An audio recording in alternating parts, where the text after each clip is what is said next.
आपल्या सगळ्यांचे वडीलधारी राष्ट्रवादी काँग्रेस पक्षाचे राष्ट्रीय कार्याध्यक्ष प्रफुल्लभाई पटेल, मंत्रिमंडळातील माझे सहकारी आपले पालकमंत्री बाबा आत्राम,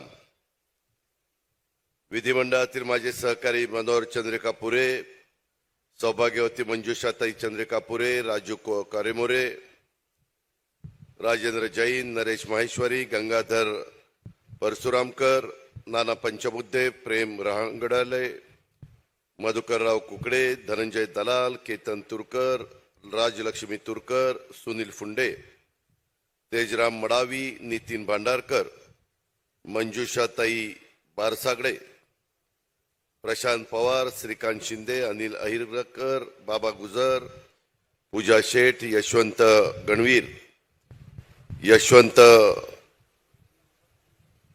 सोनकुसरे, डॉक्टर अविनाश काशीवार, लोकपाल गहाणे, सरिता मदनकर, जयंत वैरागडे, नितीन भटारकर, माझ्या भंडारा गोंदिया परिसरातील आलेले सर्व शेतकरी बांधव, पत्रकार मित्र, उपस्थित सर्व आजी माजी सन्मान्य पदाधिकारी, विविध गावचे सरपंच, सोसायटीचे चेअरमन, जमलेल्या बंधू भगिनींनो, माझ्या तरुण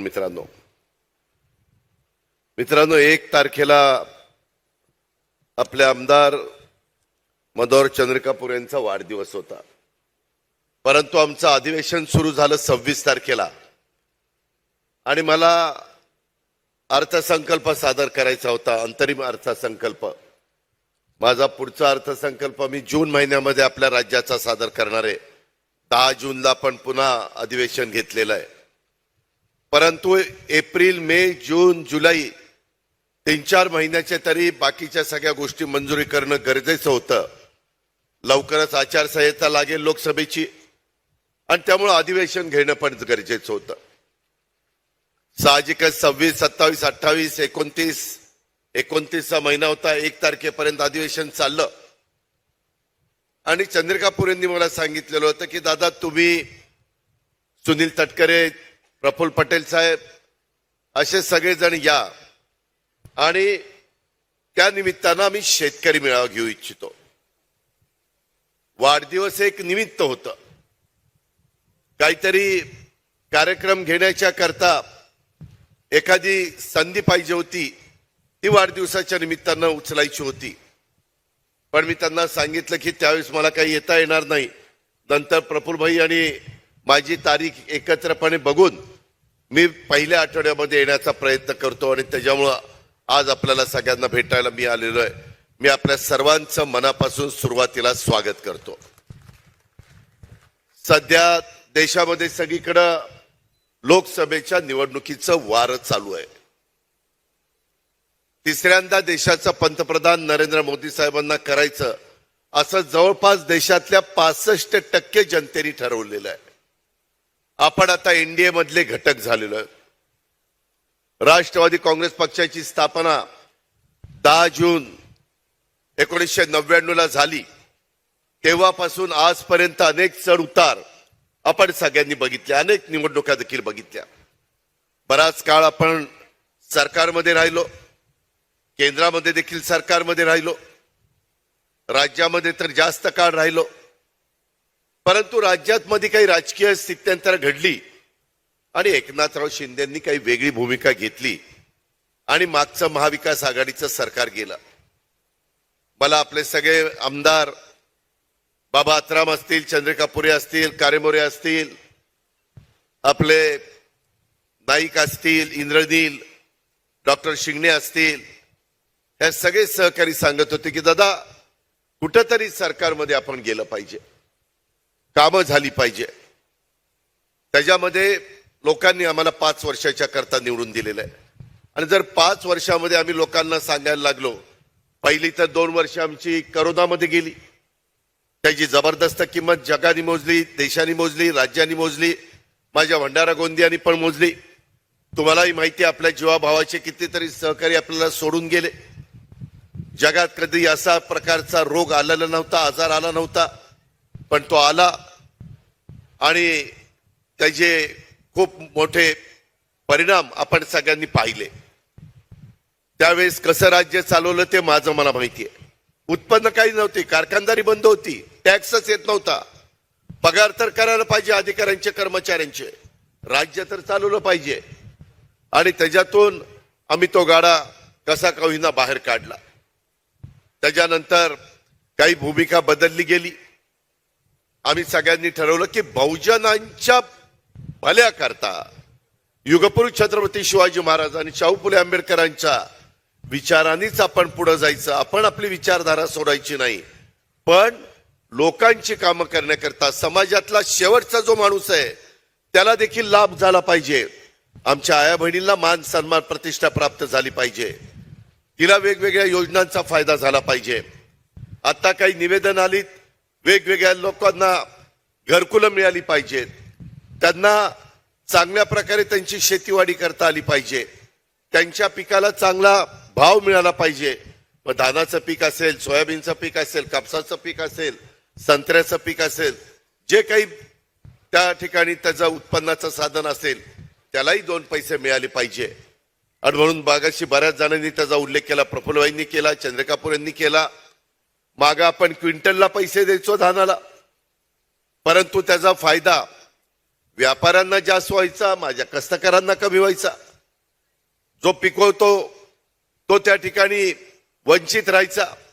मग आम्ही ठरवलं की आता शेतकऱ्याला दिलं पाहिजे. शेतकऱ्याला देण्याच्या करता मग क्विंटलला न देता आपण हेक्टरी द्यायचं. आणि एक गोष्ट मित्रांनो खरी आहे, एवढा मोठ्या महाराष्ट्राचा गाडा चालवत असताना त्यामध्ये अडचणी तर बऱ्याच येत असतात, नैसर्गिक संकट येत असतात. कधी गारपीट होती, कधी अवकाळी पाऊस येतो, कधी दुष्काळ पडतो, कधी थंडीचा मोठ्या प्रमाणावर परिणाम होतो. काल देखील काही आपल्या परिसरामध्ये थोडा बहुत पाऊस झाला. कधी ऐकलंय का मार्च महिन्यामध्ये पाऊस पडलेला? परंतु ग्लोबल वॉर्मिंगचं संकट आहे, कधी निसर्ग काय करेल सांगता येत नाही. पण शेवटी आपल्या माणसांना आधार देणं तर आपलं काम आहे. सरकारने त्याच्या पाठीशी उभं राहिलं पाहिजे. आणि त्यामुळं आम्ही तो क्विंटलला न देता हेक्टरी द्यायचं ठरवलं. एक गोष्ट खरी आहे, सगळ्यांचं ठरलेलं होतं की 15,000 रुपये हेक्टरी द्यायचे.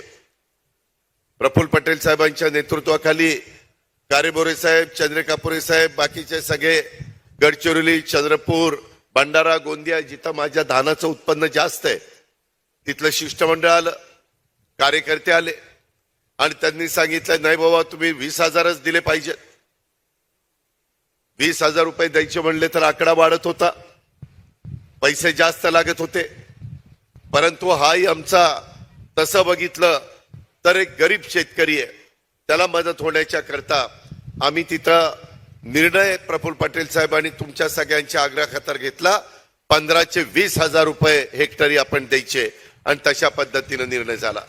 मित्रांनो, आज मी तुमच्या तिथं येताना पैसे रिलीज केले, पैसे पाठवले आणि मग तुमच्याकडे मी आलेलो आहे.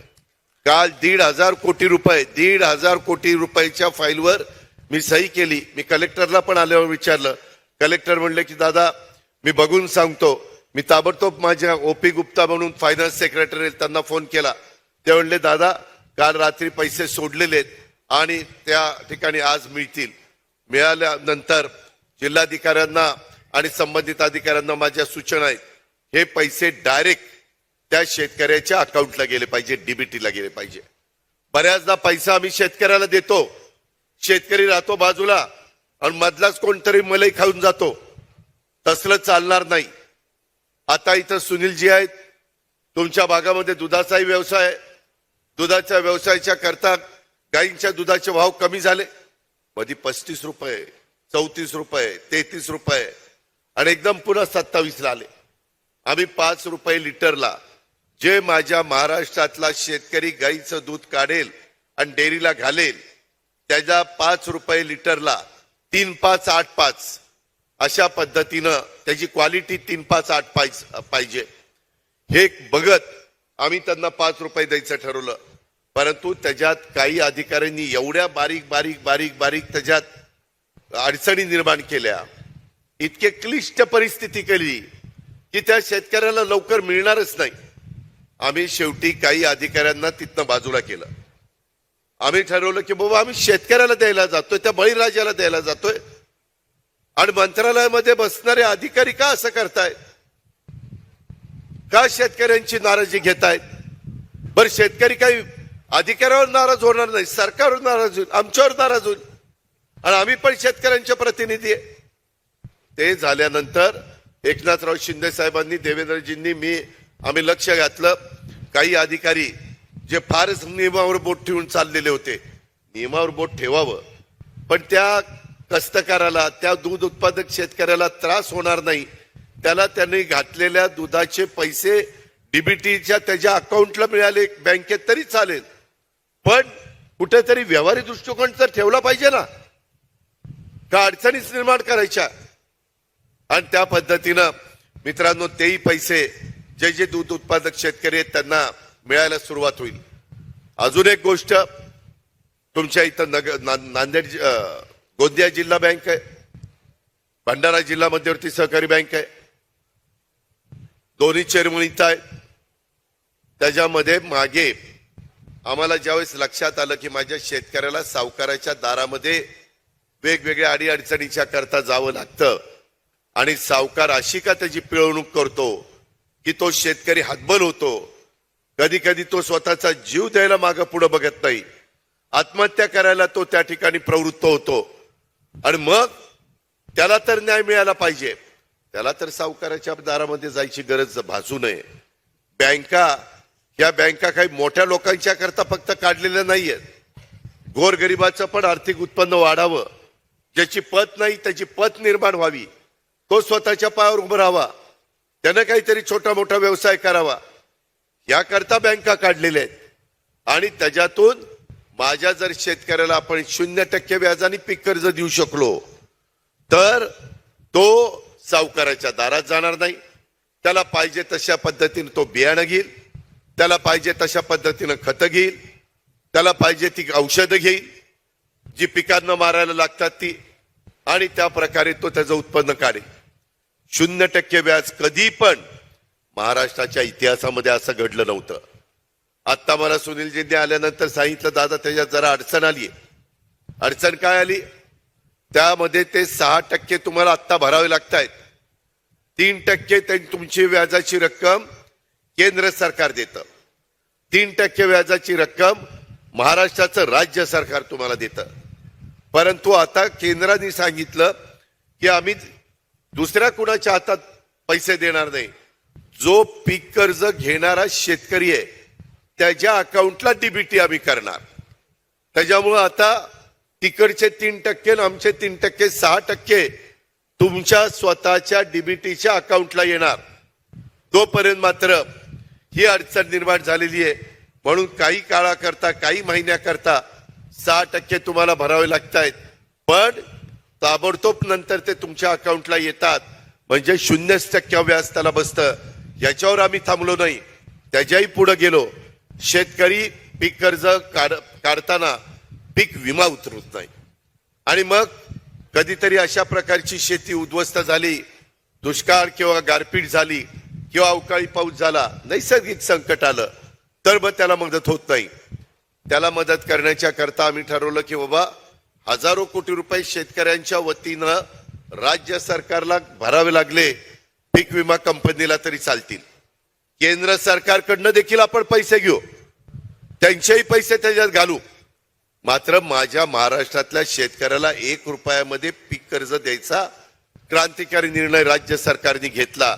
आणि आता फक्त 1 रुपया तुम्ही भरायचा, हे पिकाला एकरी, आणि बाकीचे सगळे पैसे आम्ही भरणार, आणि तुमच्या पिकाचं नुकसान झालं तर पीक विम्याचे पैसे तुम्हाला मिळणार, तुमच्या अकाउंटला मिळणार. मित्रांनो, मी काय हे सांगतोय, मी शेवटी शेतकरी आहे, माझाही दुधाचा व्यवसाय आहे, माझी पण पोल्ट्री आहे, माझी पण फळबाग आहेत, माझी पण ऊसाची शेती आहे. तुमच्याकडे ऊसाची शेती नाही, तुमच्याकडे धानाची शेती आहे. असे वेगवेगळ्या ठिकाणची वेगवेगळी परिस्थिती आहे. इथली भौगोलिक परिस्थिती चांगली आहे, ज्याचा उल्लेख मगाशी अनेकांनी आपल्या भाषणामध्ये केला. वेगवेगळ्या प्रकारची धरणं, त्याच्यामध्ये गोसीखुर्द असेल, बावनथडी असेल, कितीतरी धरणाच्या बद्दल आम्हीच त्याच्यामध्ये मदत केलेली आहे. आमच्याबद्दल आरोप झाले आम्हाला बदनाम करण्यात आलं, आम्हाला तिथं भ्रष्टाचाराचे आरोप झाले, परंतु मित्रांनो कुठेही आम्ही 5 पैसे त्याच्यामध्ये मिंद नव्हतो. माझ्या विदर्भातले प्रश्न मार्गी लागावेत, वेगवेगळे प्रकल्प. तुमच्या इथं काय काही भागात झुडपी जंगल आहे, काही भागात फॉरेस्ट आहे, त्याचे नियम कायदे वेगळे आहेत. तिथं जर काही धरण करायचं म्हटलं, विमानतळ करायचं म्हटलं, रस्ते करायचं म्हटलं, समृद्धी मार्ग करायचं म्हटलं तर वेगवेगळ्या समस्या असतात, त्याही सोडवावे लागतात. नाहीतर तिथल्या अधिकाऱ्यांच्यावर ऍक्शन घेतली जाते. त्याच्यातून ही धरणं विलंब लागला, परंतु पुनर्वसन करावं लागतं. गोसीखुर्दला तर आम्ही एवढी पॅकेज दिली, कारण 2.5 लाख हेक्टर जमीन माझ्या भंडारा तालुक्यातली, माझ्या चंद्रपूर परिसरातली, माझ्या नागपूर परिसरातली ओलिताखाली, त्याच्यातनं लिफ्टच्या निमित्तानं लिफ्ट इरिगेशन स्कीम आणि शिवाय तुमचं कॅनॉलचं पाणी, अशा पद्धतीनं ते होत आहे. आणि दरवर्षी धरण भरतात. इथं पाऊसकाळ चांगला असल्यामुळं एवढं पाणी आपलं पलीकडच्या राज्याला वाहून जातं. इथं तुमचे पालकमंत्री गडचिरोली आयरीचे बसलेत, त्यांच्या मतदारसंघातलं सगळं पाणी पलीकडं, कधी कधी रस्ते बंद होतात, त्याचाही अनुभव तुम्ही घेतलाय. तुमचं भंडारा शहर कित्येकदा तिथं पाण्यामुळं इकडे तिकडे जाता येत नाही, एवढं प्रचंड पाणी त्या नदीला त्या बाबतीमध्ये असतं. आणि म्हणून या सगळ्याचा विचार करता आपल्याला त्याच्यात धरणं झाली पाहिजेत. धरणं त्याच्यामध्ये पूर्ण नियंत्रण करण्याचं पण काम करतात, जर अधिकारी चांगले असतील तर. आणि तशा प्रकारचं नियोजन आपण केलेलं आहे. मित्रांनो, आता मगाशी बोलत असताना आमचे मनोहर पर्व त्यांच्या नावाने आपण एक पुस्तक काढलेलं आहे, ते आपले चंद्रकापुरेंनी सांगितलं. इटिया डो ह्या प्रकल्पाला 91 कोटी पाहिजे. मुरदोली याला मला वाटतं 21 कोटी पाहिजेत. उमरझरी याला 17 कोटी रुपये पाहिजे. मित्रांनो, आपला विदर्भाचा बॅकलॉग भरून काढण्याच्या करता यंदा बजेटमध्ये आम्ही 2000 कोटी रुपयाची तरतूद केली. 2000 कोटी. त्याच्यामुळं तुम्ही काळजी करू नका, या कामाला 100% मी पैसे देतो. तुम्ही माझ्यावर विश्वास ठेवा. मी आज तुम्हाला शब्द देतो, मी गेल्यानंतर जरी आचारसंहिता लागली तर बाकीच्या प्रमा वगैरे सुप्रमा द्यायची असेल तर सुप्रमा, ईपीसी माझ्याच अध्यक्षतेखाली असते. चंद्रिकापुरे तुम्ही फक्त पाठपुरावा करा, मी त्याच्यामध्ये तुम्हाला मदत करतो. शेवटी राष्ट्रवादी काँग्रेस पक्षाच्या आमदारांना, कार्यकर्त्यांना, आपल्यावर प्रेम करणाऱ्या शेतकऱ्यांना, माझ्या सहकाऱ्यांना मदत झाली पाहिजे, हेच आमचं काम आहे. मिळालेल्या सत्तेचा वापर हा सर्वसामान्य माणसाचे प्रश्न सोडवण्याच्या करता करायचा असतो, ही आपल्याला शिकवण आहे. आणि त्या पद्धतीनं ही कामं त्याच्यामध्ये होतील. त्याच्यामध्ये वन जमिनीचे पट्टे वाटप करणं गरजेचं आहे. जिल्हाधिकाऱ्यांना त्याच्याबद्दलच्या सूचना दिल्या जातील. खरं मागं आपण धडक कार्यक्रम घेतलेला होता. वेगवेगळ्या जिल्ह्यामध्ये वन जमिनीचे पट्टे याचं वाटप माझ्या आदिवासी भागातल्या लोकांना झालं पाहिजे, त्यांनाही शेतीवाडी करता आली पाहिजे. ते पण मी कुठं थांबलंय ते पाहतो. सामाजिक न्याय विभागाचा पण निधी त्यांनी मागितलेला आहे. आदिवासीसाठी आम्ही आता भगवान बिरसा मुंडा यांच्या नावाने योजना आणलेली आहे, रस्ते विकास योजना. त्याच्यातून पण निधी देण्याच्या बद्दल मी तुम्हाला मदत करीन. मित्रांनो, मागच्या काळामध्ये तुम्हाला जो काही हमीभाव धानाचा मिळतो तो 2150 मिळतो, परंतु आपण तुम्हाला चांगला भाव मिळावा म्हणून बोनस देतो. आज तो बोनस देण्याचं पण काम आपण आता लवकरच, तुम्ही तिथं गेल्यावरच तुम्हाला पैसे मिळायला सुरुवात होईल. तुम्हालाही कळेल, आम्ही वचनपूर्तीचं राजकारण करणारे कार्यकर्ते आहोत, आम्ही घोषणाबाजी करणारे कार्यकर्ते नाही. ही पण बाब आपण लक्षात घ्या. त्याचबरोबर नागपूर ते गोंदिया, नागपूर पर्यंत आता मुंबई पासून समृद्धी महामार्ग 45,000 कोटीचा नागपूर पर्यंत आलाय. आता नागपूरवरून गडचिरोली आणि नागपूरवरून गोंदिया हे पण नाही, नागपूर, गोंदिया, गडचिरोली अशा पद्धतीनं तो समृद्धी महामार्ग आपण त्याला मंजुरी दिलेली आहे. त्याचाही टेंडर लवकरच निघेल. त्याला योग्य पद्धतीचा मोबदला आम्ही शेतकऱ्याला देऊ. मित्रांनो, पाठीमागच्या काळामध्ये शेतकऱ्यांच्या जमिनी घेत असताना एवढा तुटपुंजा त्यांना मोबदला मिळायचा आणि शेतकरी इतके नाराज व्हायचे. आता मात्र रेडी रेकनरच्या 3 पट 4 पट असे पैसे आपण देतो, जेणेकरून त्याला परत तेवढीच जमीन कितीतरी अधिक घ्यायची म्हटलं तर घेता आली पाहिजे. या पद्धतीनं आपलं काम चाललेलं आहे. याची पण नोंद आपण त्या बाबतीमध्ये घ्यावी. ही पण गोष्ट मी आपल्याला सगळ्यांना सांगतो. त्याच्याचबरोबर माग गोंदियाला प्रफुल्लभाईंनी आग्रह करून मेडिकल कॉलेज मंजूर केलं. शेवटी आपल्याही भागातली मुलं डॉक्टर झाली पाहिजेत ना. आपल्या दुर्गम भागात, आदिवासी भागात डॉक्टर तिथं आरोग्य चांगलं ठेवण्याच्या करता गेले पाहिजेत. गडचिरोलीला त्याच्यानंतर स्वतः बाबा आत्रामनी मागणी केली, अहो तुम्ही गोंदियाला देता, नागपूरला देता, आम्ही काय केलं? आम्ही तर शेवटचं टोक आहे गडचिरोली, आम्हाला द्या. त्यांचंही मेडिकल कॉलेज मंजूर केलं. त्याच्यामध्ये कार्यमोरे म्हणले, अरे आम्ही काय केलं, आमच्या भंडाऱ्याचं काय? भंडाऱ्याला पण मेडिकल कॉलेज त्या ठिकाणी मंजूर केलं. अशा पद्धतीनं भंडारा गडचिरोली म्हणजे पूर्वीच्या काळामध्ये थोडस इकडं विकासाच्या बाबतीमध्ये तेवढा निधी येत नव्हता, परंतु आता भेदभाव करायचा नाही, सगळीकडे निधी द्यायचा. इतर देखील मागासलेल्या भागाला इतरांच्या बरोबर आणण्याचा प्रयत्न करायचा. अशा प्रकारचा निर्णय मित्रांनो आपण घेतला. आणि मगाशी तुमचे आमदार सांगत होते की 8 तास वीज मिळते ती 12 तास करा. मित्रांनो मी खूप विचार केला. 10 वर्ष ऊर्जा खातं माझ्याकडे होतं.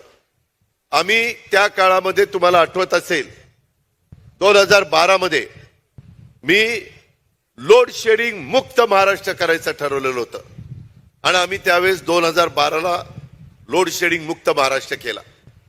आता विजेची मागणी वाढली आहे. तुम्ही पहा आपल्या इथं देखील तिरोड्याला वगैरे वीज निर्मितीचे प्रकल्प अडाणी उद्योग समूहाने 3300 मेगावॉटचे 660 मेगावॉटचे 5 प्रकल्प ते लावलेले आहेत. एकच प्रकल्प पण 5 युनिट. अशा पद्धतीनं आपण वीज तयार करतोय. परंतु ती वीज माझ्या शेतकऱ्याला स्वस्त दरात पाहिजे आणि उद्योग धंदेवाल्यांना पण किफायतशीर दरात पाहिजे. आम्ही आता काय करतोय, सोलर एनर्जी म्हणजे सौर ऊर्जा, सूर्यावर त्या ठिकाणी पॅनल टाकायचे आणि त्याच्यातून त्या पॅनलमधनं वीज तयार करायची. आम्ही यंदाच्या अर्थसंकल्पामध्ये जाहीर केलंय महाराष्ट्रामध्ये पुढच्या काही काळात 8.5 लाख विद्युत प्रकल्प हे सोलरवर आम्ही द्यायचा निर्णय घेतलेला आहे. म्हणजे सकाळी तुमच्या तिथं गडचिरोली, गोंदिया, भंडाराला सूर्यप्रकाश आला की तुमचा पंप चालू, बिल वगैरे काही नाही. आणि संध्याकाळी सूर्य मावळला की तुमचा मोटर बंद. घरी यायचं, पुन्हा कुठला वाघाची भीती, बिबट्याची भीती, कुठं काही वेगळ्या पद्धतीनं विंचू किंवा सापाची भीती कुठलीच नाही. आणि अशा पद्धतीनं खूप चांगले पंप चालायला लागलेले आहेत. त्याच्यामध्ये मोठा धडक कार्यक्रम आम्ही हातामध्ये घेतलेला आहे. आणि रात्री अपरात्री लोकांना इथून पुढे वीज द्यायच्या ऐवजी दिवसाच माझ्या शेतकऱ्याला कशी वीज देता येईल, त्याला पाणी शेतीला द्यायचं म्हटलं तर दिवसा कसं देता येईल, याबद्दलचा कार्यक्रम आपण हातामध्ये घेतला आहे. आणि या प्रकारे आपण मोठ्या प्रमाणावर 2025 पर्यंत 7000 मेगावॉट क्षमतेची सौर ऊर्जा निर्माण करण्याचं आणि त्याच्यातली 30% कृषी वीज वाहिनींच्या करता सौर ऊर्जा करणं हे उद्दिष्ट मित्रांनो आपण ठेवलेलं आहे. या पद्धतीची कामं आपण सगळेजण करतोय. आज ह्या मेळाव्याच्या निमित्तानं आमचे आमदार मनोहर चंद्रिकापुरे यांच्या कार्यकर्तृत्वाचा आढावा, मनोहर पर्व या देखील पुस्तकाचं प्रकाशन आम्ही सगळ्यांनी केलेलं आहे. त्यांनी काय कामं केली ही त्याच्यामध्ये दिलेली आहेत. राहिलेले पण कामाच्या बद्दल आता प्रफुल्लभाईंनी काही मुद्दे उपस्थित केले, काही चंद्रिकापुरेंनी केले. त्या सगळ्या कामामध्ये आम्ही राज्याचा अर्थमंत्री या नात्याने, मी उपमुख्यमंत्री या नात्याने त्याच्यामध्ये लक्ष घालीन आणि तुम्हाला त्याच्यामध्ये मदत केल्याशिवाय राहणार नाही, अशा प्रकारची ग्वाही आणि विश्वास हा देखील मी आपल्याला देतो. आपल्याला उद्याच्या लोकसभा विधानसभेच्या निवडणुकीच्या निमित्तानं आम्ही 2-3 दिवसातच या भारतीय जनता पक्षाला कुठल्या जागा, राष्ट्रवादीला कुठल्या जागा, शिवसेनेला कुठल्या जागा ह्याच्याबद्दलचा निर्णय प्रफुल्ल पटेल साहेब, मी, सुनील तटकरे, एकनाथराव शिंदे, देवेंद्र फडणवीस, आपला बावनकुळे असे सगळेजण आम्ही त्या ठिकाणी घेणार आहोत. त्याच्यामध्ये पहिली लोकसभेला आपल्याला चांगल्याच्या चांगल्या जागा निवडून आणायच्यात. त्याच्यानंतर विधानसभा आहे. विधानसभेला देखील खूप मोठ्या ताकदीनं आपले महायुतीचे उमेदवार निवडून आणायचे. त्याच्यामध्ये राष्ट्रवादी काँग्रेस पक्षाची पण संख्या मोठी असली पाहिजे. याबद्दल राष्ट्रवादीच्या कार्यकर्त्यांनी सगळ्यांनी मनापासून काम करायचंय. त्यामध्ये आता नागपूरची पण काही मंडळी आलेली आहेत. थोडं विदर्भामध्ये अधिक दौरे होण्याच्या दृष्टिकोनातनं आमचा प्रयत्न चाललेला आहे. मध्ये मी शासन आपल्या दारी या निमित्तानं पण माझ्या माहितीप्रमाणे भंडाऱ्यामध्ये येऊन गेलेलो होतो.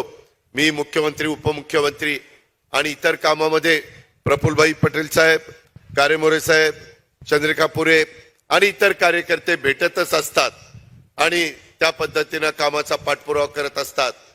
अनेक वेगवेगळ्या प्रकारच्या योजना या केंद्र सरकार पण 80 कोटी जनतेला मोफत अन्नधान्य पुरवण्याचं काम नरेंद्र मोदींच्या सरकारचं चाललेलं आहे. तशा पद्धतीचा निर्णय त्यांनी त्या बाबतीमध्ये घेतलेला आहे. अनेक चांगले चांगले निर्णय शेतकऱ्यांच्या करता, बेरोजगारांच्या करता, त्यांना रोजगार कसा निर्माण होईल, आपल्या देशाची अर्थव्यवस्था $5 ट्रिलियन हे पुढच्या काळामध्ये करायची, त्याचा फायदा आपल्या महाराष्ट्राला कसा जास्त होईल, महाराष्ट्रामध्ये देखील सगळी जनता अतिशय आनंदी कशी राहील, कायदा सुव्यवस्था चांगला कसा राहील. परवाच आपल्या आदिती तटकरेंनी महिला बाल विकास खात्याची मंत्री म्हणून तिनं एक महिला धोरण 4थं आणलेलं आहे. त्याच्यात पण तुमच्या माझ्या महाराष्ट्राला महिलांना, मुलींना मान सन्मान आणि आर्थिक बाबतीमध्ये सक्षम करण्याचं काम आपण त्याच्या हातामध्ये घेतलेलं आहे. त्यांच्याकरता पण बऱ्याच योजना आपण आणलेल्या आहेत. आदिवासी समाज असू द्या, मागासवर्गीय समाज असू द्या, आमचा अल्पसंख्याक समाज असू द्या, माझी अल्पसंख्याक समाजाला पण सांगणं आहे, तुम्ही अजिबात मनामध्ये भीती बाळगू नका. आम्ही या सरकारमध्ये असताना कुठल्याही जाती धर्माच्या लोकांवर कुठं अन्याय होऊ देणार नाही, याबद्दलची भूमिका राष्ट्रवादी काँग्रेस पक्ष 100% त्या ठिकाणी घेईल. याबद्दलची खात्री देखील आजच्या या मेळाव्याच्या निमित्तानं मी उपस्थित असणाऱ्या माझ्या सहकार्यांना करू इच्छितो. मधल्या काळामध्ये राज्यसभेच्या जागेच्या बद्दल काही थोड्याशा वेगळ्या अडचणी निर्माण झालेल्या होत्या. त्याच्यामुळं मी ते सांगून आपला वेळ घेत नाही. त्यामुळं आम्ही मागची टर्म पूर्ण झाली नसताना प्रफुल्ल पटेल साहेबांना राजीनामा द्यायला लावला आणि ही आता इथून पुढे 6 वर्षाची नवीन टर्म ही त्यांना त्या बाबतीमध्ये मिळालेली आहे. त्याचाही निश्चितपणे फायदा आपल्या महाराष्ट्राला होणार आहे. राज्यसभेत आपलं प्रतिनिधित्व तिथं गेलेलं आहे, तर भंडारा गोंदियाला त्या गोष्टीचा फायदा होणार आहे. त्यांचंही बारकाईनं लक्ष इथल्या विकास कामांच्यावर असतं आणि आम्ही तर दर आठवड्याला, तुम्ही चंद्रिका पुरेंना विचारा, तुम्ही कारेमोरांना विचारा, 5 जुलैला आम्ही शपथ घेतल्यानंतर बंधू भगिनींनो, शेतकऱ्यांनो, आया बहिणींनो, दर मंगळवारी आम्ही सगळे आमदार एकत्र बसतो. राष्ट्रवादी काँग्रेसचे सगळे मंत्री आम्ही 9 जण तिथं असतो. तिथं रामराजे नाईक निंबाळकर साहेब असतात, सुनील तटकरे साहेब असतात आणि प्रफुल्ल पटेल साहेब असतात. आणि आम्ही सगळेजण काय कुठं अडचणी आहेत, कशा पद्धतीने सोडवल्या गेल्या पाहिजेत, मागच्या मीटिंगला जे ठरलं होतं ते सगळं झालं का, झालं असलं तर पुढचं काय करायचं, असं दर आठवड्याला बसतो की नाही आपण. दर आठवड्याला आम्ही बसतो. असं कधीच नव्हतं मागच्या काळामध्ये, कधी दर आठवड्याला बसलं जात नव्हतं. आणि त्याच्यामुळं यांच्यामुळं विदर्भात काय चाललंय, काहींच्यामुळं पश्चिम महाराष्ट्रातनं काय चाललंय, कोकणात काय चाललंय, माझ्या उत्तर महाराष्ट्रात काय चाललंय, त्याच्या संदर्भात सगळ्या भागातली माहिती मिळती. विचाराची देवाणघेवाण होती. कुठं काय नवीन प्रश्न निर्माण झाले त्याच्यात लक्ष घालता येतं. नवीन समस्या निर्माण झाल्या तर त्या सोडवता येतात. अशा प्रकारे एक राष्ट्रवादी काँग्रेस पक्ष एक परिवार म्हणून त्या ठिकाणी काम करतंय आणि तुम्ही पण परिवारातला प्रत्येक जण घटक आहात. तुमचाही त्या पक्षावर तेवढाच अधिकार आहे. माझी सर्व जिल्हा अध्यक्षांना, महिला अध्यक्ष, युवक अध्यक्ष, विद्यार्थी अध्यक्ष सगळ्या पदाधिकाऱ्यांना विनंती आहे. जिल्हा परिषदेचे काही पदाधिकारी इथे आहेत त्यांना विनंती आहे की आज पण काही नगरपंचायती नगरपालिकेचे काही पत्र मला दिलीत त्याच्यामध्ये मी लक्ष घालीनच, पण एकंदरीत इथून पुढे आपली संघटना वाढवत असताना बेरजेचं राजकारण करायला शिका. त्याच्यामध्ये कुठेही भेदभाव करू नका. सर्व जाती धर्माच्या लोकांना कुठेही जातीपातीचं नात्यागोत्याचं राजकारण न करता आपण सगळेजण भारतीय आहोत, आपण सगळेजण महाराष्ट्रातले घटक आहोत, या भावनेतनं आपण एकमेकाला मदत केली पाहिजे. ही खऱ्या अर्थाने राष्ट्रवादी काँग्रेस पक्षाची भूमिका आहे. ती स्वर्गीय यशवंतराव चव्हाण साहेबांची भूमिका आहे. या भूमिकेचं आपण सगळेजण समर्थन करून पुढे वाटचाल करतोय आणि त्याच्यातून खऱ्या अर्थाने माझ्या विदर्भाचा, माझ्या भंडारा गोंदियाचा कायापालट करण्याच्या करता आम्ही सगळेजण कटिबद्ध आहोत. हा पण शब्द या कार्यक्रमाच्या निमित्तानं उपस्थित असणाऱ्या माझ्या सहकारी मित्रांना देतो. पाठीमागच्या काळामध्ये स्वतः प्रफुल्ल पटेल साहेबांनी इकडं लक्ष घातलं आणि दळणवळणाच्या सोयीच्या निमित्ताने त्यांनी गोंदियाच्या बिरसी विमानतळावरून पायलट प्रशिक्षण घेऊन आज अनेक जण देश विदेशात आपले सेवा देत आहेत. पायलट वैमानिक तुम्ही बनवताय आणि सगळीकडे देशामध्ये जगामध्ये पाठवताय. तुम्ही आता डॉक्टर बनवताय. ते डॉक्टर आता उद्याच्या काळामध्ये सगळीकडे जाऊन वैद्यकीय क्षेत्रामध्ये एक चांगलं काम करणार आहे. आता विमान सेवा देखील हैदराबाद ते गोंदिया सुरू झालेली आहे. लवकरच आम्ही आता नवीन मुंबईचा विमानतळ साधारण मी बजेटमध्ये सांगितलंय 2025 पर्यंत पूर्ण करायचा आमचा प्रयत्न आहे. तो पूर्ण झाला तर विमान इथून मुंबईला पण जाणार आहे. आता मुंबईवरून हैदराबाद, हैदराबादवरून गोंदिया असं यावं लागतं. तिकडं जाणं येणं सुरू झाल्यानंतर त्याचा डायरेक्ट इनडायरेक्ट फायदा हा आणखीन आपल्या भंडारा गोंदियाचा मोठ्या प्रमाणावर विकास होण्याच्या करता उद्योगपती लगेच येऊ शकतील, त्यांना सोय होणार आहे. बाकीच्या संदर्भातले वेगवेगळे कारखाने इथं गुंतवणूक करतील. या पद्धतीचं काम राष्ट्रवादी काँग्रेस पक्ष आणि राष्ट्रवादी काँग्रेस पक्षाचं नेतृत्व त्या बाबतीमध्ये करतंय. त्याच्यामध्ये आपले खासदार प्रफुल्लभाई पटेल यांच्या सततच्या पाठपुराव्यामुळे ह्या सगळ्या गोष्टी झालेल्या आहेत. शेवटी शिक्षणाची सोय असावी लागते. आज त्यांच्या शैक्षणिक संस्थेमध्ये प्रत्येकाला उच्च शिक्षणाची सोय या जिल्ह्यामध्ये उपलब्ध झालेली आहे. इंजिनिअरिंग असेल, मेडिकल कॉलेज असेल, हे आज गोंदियामध्ये आलेलं आहे आणि ह्या विकासामध्ये प्रफुल्लभाईंचं पण योगदान हे खूप मोठं आहे. हे योगदान कुणी खोडून काढू शकणार नाही. या आपण गोष्टीची नोंद आपण सगळ्यांनी घ्यावी. इतर अधिक न बोलता मला पण पुढे आणखीन काही कार्यक्रमाच्या निमित्तानं जायचं आहे, परंतु आज प्रचंड मोठ्या संख्येने तुम्ही आपल्या चंद्रिका पुरेंच्या या वाढदिवसाचं निमित्त साधून आपण जो कार्यक्रम घेतला, शेतकरी मेळावा घेतला आणि त्याच्यातनं राज्यामध्ये आमचं काय चाललेलं आहे हे पण मला तुम्हाला सांगता आलेलं आहे. मला कलेक्टरनी पण आल्यानंतर साधारण माझ्या गोंदियाच्या परिसरामध्ये काय काय कामं चाललीत त्याची पण नोट त्या बाबतीमध्ये दिलेली आहे. परंतु अजून काही बाकी राहिलेलं असेल तर तुम्ही काळजी करू नका. आपण सगळेजण एकमेकाला सहकार्य करण्याकरताच काम करतोय आणि तशा पद्धतीचं काम माझ्याकडनं, माझ्या सर्व सहकाऱ्यांच्याकडनं माझी जाता जाता गडचिरोलीच्या पालकमंत्र्यांना पण सूचना आहे की आपल्या राष्ट्रवादीच्या लोकांकडं, सहकाऱ्यांच्याकडे लक्ष द्या. मी यावेळेस तुमचा डीपीसीचा निधी एप्रिल पासून नवीन वर्ष सुरू होत आहे त्याच्यामध्ये 20% वाढवलेला आहे पूर्वीच्या तुलनेत. म्हणजे त्या पद्धतीनं वाढ तुमची होणार आहे आणि त्या वाढीचा फायदा सगळ्या गोंदियाला होत असताना त्याच्यात कुठं राष्ट्रवादी देखील मागं राहता का बरे. तिथल्याही कार्यकर्त्याला, तिथल्याही सरपंचाला, तिथल्याही जिल्हा परिषद तालुका पंचायतीच्या सदस्याला आणि आमदारांना मदत झाली पाहिजे. ह्याच पद्धतीची अपेक्षा व्यक्त करतो आणि पुन्हा एकदा आपल्या सगळ्यांचा धन्यवाद देतो, आपले आभार मानतो आणि मी माझे 2 शब्द संपवतो. जय हिंद, जय महाराष्ट्र. लोकशाही मराठी ऐका, पहा, जागरूक रहा.